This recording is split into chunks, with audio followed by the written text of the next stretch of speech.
Hai Millennials, ketemu lagi barengan sama gue Ditan. Masih di Sweet Talk dan masih ngobrol-ngobrol sama Mbak Prita pastinya.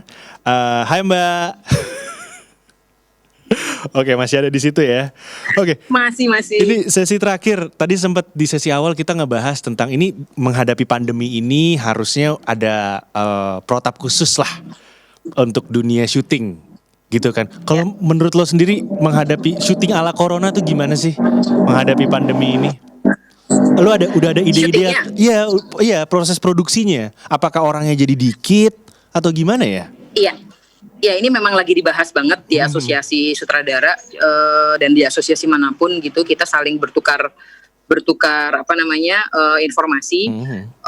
Salah satunya memang selain ada prosedur yang memang lagi digencarkan sama pemerintah kayak masker, jaga jarak dan disinfektan, hand sanitizer segala macam itu, kita juga memikirkan untuk mengurangi kru. Lalu kemudian menyesuaikan apakah lokasinya memang bisa di dalam studio atau jadi kita akan menyesuaikan, mungkin ya salah satunya adalah menyesuaikan dengan kondisi yang ada selama beberapa waktu ke depan gitu. Misalnya mungkin tidak ada cerita yang memang mengharuskan kita berdekatan atau lokasinya kebanyakan gitu sih. Oh, jadi udah dibicarakan kurang lebih seperti bagus. Ya kurang lebih sesuai sama yang gue pikirin. Jam kerja. Itu jadi asuransi kru gitu.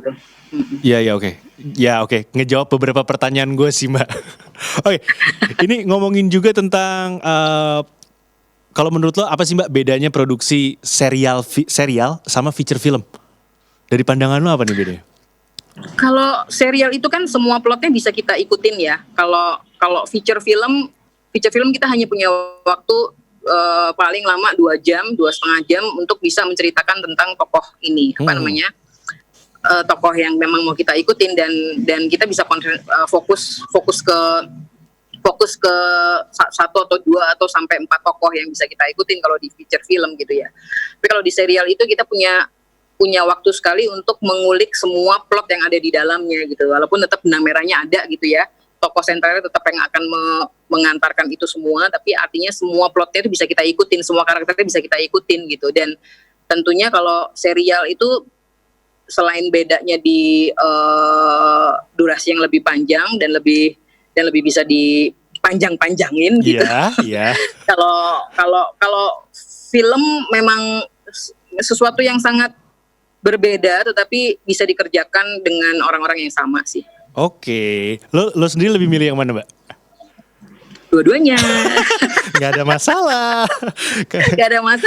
Iya, oke. Karena menyesuaikan dengan kebutuhan pihak-pihak lain tadi ya. Betul aja, betul. Gue bantu tuh buat ngejawabnya. Oke, Mbak, ini kan ini udah tahun 2020 lo gak bisa kerja sendirian sebenarnya. Seberapa penting sih yang namanya kolaborasi dalam sebuah produksi film? Wah, kalau film itu memang kerja kolaborasi, jadi sangat tidak mungkin kalau kerja sendirian ya. Jadi memang semua ide yang ada di kepala kita itu memang tidak bisa kita wujudkan sendiri gitu. Kita butuh orang-orang untuk bisa mewujudkan apa yang memang kita inginkan, sekaligus menyempurnakan hal-hal yang memang mungkin kita kurang pikirin gitu. Jadi memang namanya film tuh nggak bisa hanya diklaim sebagai ini gua sendirian, nggak bisa sama sekali, baik dalam developmentnya maupun dalam eksekusinya sampai ke promonya. Jadi emang kolaborasi itu is a must. Oke, Mbak. Ini mau ngomongin pendapat lo pribadi tentang gimana pandangan lo mengenai kedepannya nih tentang perempuan yang kerja di industri film. Karena kalau gua ngelihatnya nggak banyak. Kalau di dunia TV udah mulai banyak, kameramen udah ada yang cewek segala macam. Tapi kalau di film, karena gue orang luar juga kan, menurut lo kedepannya bakal lebih banyak gak sih? Apa tuh? Wanita yang bekerja di industri perfilman. Oh, aku rasa sih iya ya, karena sebenarnya ini menjadi sebenarnya ketika perempuan bisa ada di dunia perfilman yang sebenarnya dunia yang sangat laki-laki itu paling tidak itu membuat bingung aku ngomongnya, membuat kita punya aktualisasi sebagai perempuan gitu loh maksudnya, punya aktualisasi yang ternyata kita juga punya kemampuan yang bisa diperhitungkan kalau memang orangnya mau ya, maksudnya itu sih, bahwa mengurangi juga kekerasan dalam rumah tangga. Iya, biar ada yang ya kan maksudnya kayak gitu ya, maksudnya ketika kita ya maksudnya salah satunya itu gitu. Betul, ketika Tadi ada aku habis aktualisasi. Google soalnya ada. Betul itu betul. Ketika ada aktualisasi lain, maka akan mengurangi KDRT. Benar itu. Benar.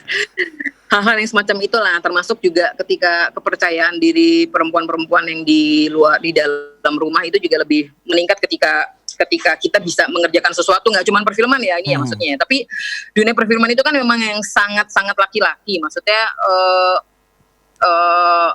jam kerjanya seperti itu ya kan, terus kadang-kadang kita juga melakukan hal-hal yang ya itu tadi menuntut untuk kita tidak bisa manja di situ, gitu kan, gitu. Kita tidak bisa diperlakukan lebih daripada yang lainnya. Kita kalau memang mau di film ya kita memang harus siap dengan semua pekerjaan yang bisa dilakukan baik laki-laki dan perempuan itu sama itu. Tetapi tentunya kalau teknis tidak ya, tapi maksudnya kayak menjadi sutradara, mengambil ini dalam hal ini menjadi sutradara dan mengambil keputusan itu untuk perempuan kan terkadang dianggap kompleks ya, dengan segala keterbatasannya. Nah itu menjadi sebuah tantangan sih ya, tantangan dalam arti bagaimana sih supaya kita juga bisa mengambil keputusan yang sekiranya tidak berdasarkan hanya emosi aja gitu. Menunjukkan bahwa maksudnya kita ini adalah wakil-wakil perempuan yang memang harusnya bisa dipercaya bahwa perempuan itu bisa bekerja tanpa mengandalkan emosional juga gitu. Ya intinya bisa gitu sih. Jadi kita mewakili ya, maksudnya kita mewakili. Jadi kalau ketika kita sebagai wakil pada akhirnya tidak bisa melakukan itu dengan baik, itu kan juga menjadi sebuah, kita punya konsekuensi yang lumayan merugikan beberapa perempuan di luar sana juga gitu. Jadi mesti hati-hati gitu. Oke, jadi gimana nih buat millennials baik cowok maupun cewek nih mau gabung industri film, sebenarnya harus gimana sih Mbak? Kalau cara lo kan tadi nongkrongin RCTI.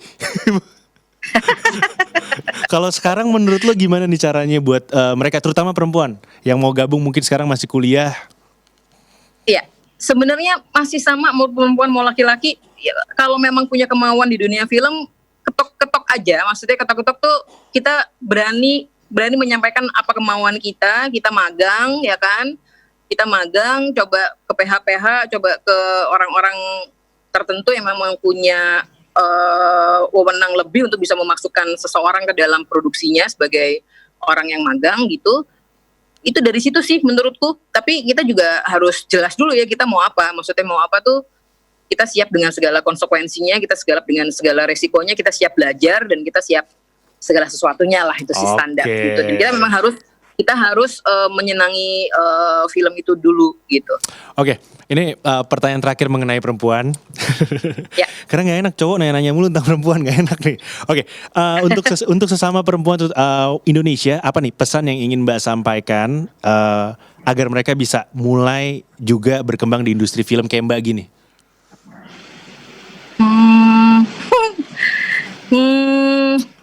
Gimana? Coba. Pesan untuk sesama perempuan supaya mereka bisa berkembang juga di industri film kayak Mbak gini. Ya, coba lakuin sendiri segala sesuatu yang bisa kita lakukan sendiri sebelum minta tolong sama yang lain sih. Aku rasa itu bisa jadi beneran itu beneran. Iya, keren. Simple tapi kena. Coba dulu lakuin sampai mentok baru kita akhirnya minta tolong gitu. Maksudnya kita benar-benar ini gimana sih, kita dialog diskusi gitu. Iya, gue udah coba A nggak bisa, gue udah coba B nggak bisa, ini gimana sih?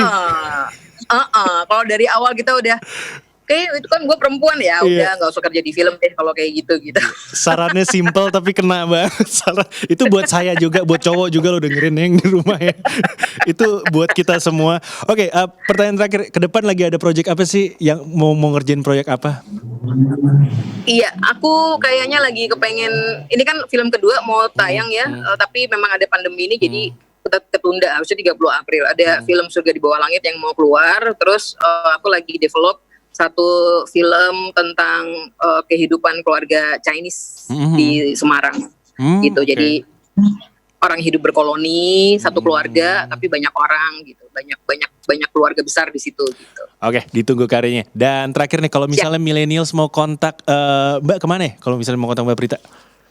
Bisa ke Instagram, aku tuh 24 jam. At apa Instagram? Dan aku pasti respon. Ya, @Aryanegara. @Aryanegara. Oke, buat millennials yang mau kontak Mbak Prita bisa langsung ya ke Instagramnya @Aryanegara. 24 jam katanya, nggak pernah tidur nih orang.